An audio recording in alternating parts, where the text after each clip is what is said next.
હું છું મેઘા અગ્રવાલ અને સમય છે આજના તાજા અને મહત્વપૂર્ણ સમાચારો પર એક નજર નાખવાનો।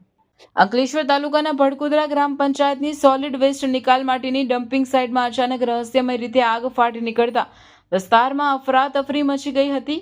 આગના કારણે ભારે પ્રમાણમાં ધુમાડો ફેલાતા આસપાસના વિસ્તારોમાં વાયુ પ્રદૂષણનો ગંભીર ખતરો ઊભો થયો છે। સ્થાનિકોનું કહેવું છે કે આગ લાગ્યા બાદ લાંબા સમય સુધી કાળો ધુમાડો આકાશમાં ફેલાયેલો જોવા મળ્યો હતો।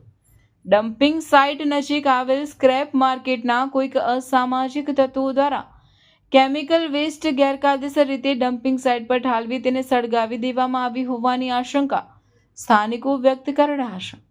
અત્રે ઉલ્લેખનીય છે કે ગત તારીખ 10 ફેબ્રુઆરી અને 23 ફેબ્રુઆરી અને 6 માર્ચની રાત્રિએ પણ આ જ ડમ્પિંગ સાઇટમાં આગ ફાટી નીકળી હતી। ત્યારે વારંવાર લાગતી આગ શંકા ઉપજાવી રહી છે અને તંત્રની કામગીરી સામે પણ સવાલો ઊભા થયા છે। ખેડૂતોએ જણાવ્યું હતું કે આગના કારણે આસપાસ આવેલા ખેતરોમાં તેમના ઊભા પાકને નુકસાન થઈ રહ્યું છે।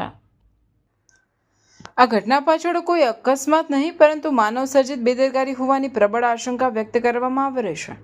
સ્થાનિકોનો આક્ષેપ છે કે ડમ્પિંગ સાઇટની નજીક આવેલા સ્ક્રેપ માર્કેટના કેટલાક અસામાજિક તત્વો દ્વારા ગેરકાયદેસર રીતે કેમિકલયુક્ત વેસ્ટ અહીં ઠાલવવામાં આવે છે અને ત્યારબાદ તેનો નિકાલ કરવા માટે તેને સળગાવી દેવામાં આવે છે। નોંધનીય છે કે અગાઉ 10 ફેબ્રુઆરી 23 ફેબ્રુઆરી અને 6 માર્ચની રાત્રે પણ આ જ સ્થળે આગ લાગી હતી, જે દર્શાવે છે કે આ કોઈ છૂટી છવાઈ ઘટના નથી પરંતુ એક વ્યવસ્થિત નેક્સસ કામ કરી રહ્યું છે। વારંવારની આ ઘટનાઓ છતાં તંત્ર દ્વારા હજુ સુધી કોઈ નક્કર પગલાં લેવામાં આવ્યા નથી, જે તેમની કામગીરી પર પ્રશ્નાર્થ ચિહ્ન મૂકે છે।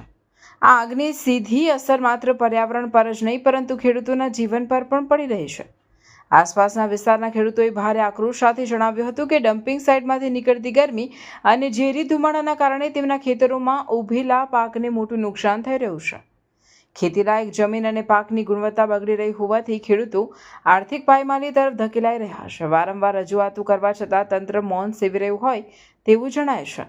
હવે જોવાનું એ રહે છે કે શું પ્રદૂષણ નિયંત્રણ બોર્ડ અને સ્થાનિક વહીવટીતંત્ર આ દિશામાં કોઈ કડક તપાસ હાથ ધરીને જવાબદારો સામે પગલાં ભરશે કે પછી ભડકોદરાના રહીશોએ આ ઝેરી ધુમાડામાં જીવવા માટે મજબૂર રહેવું પડશે।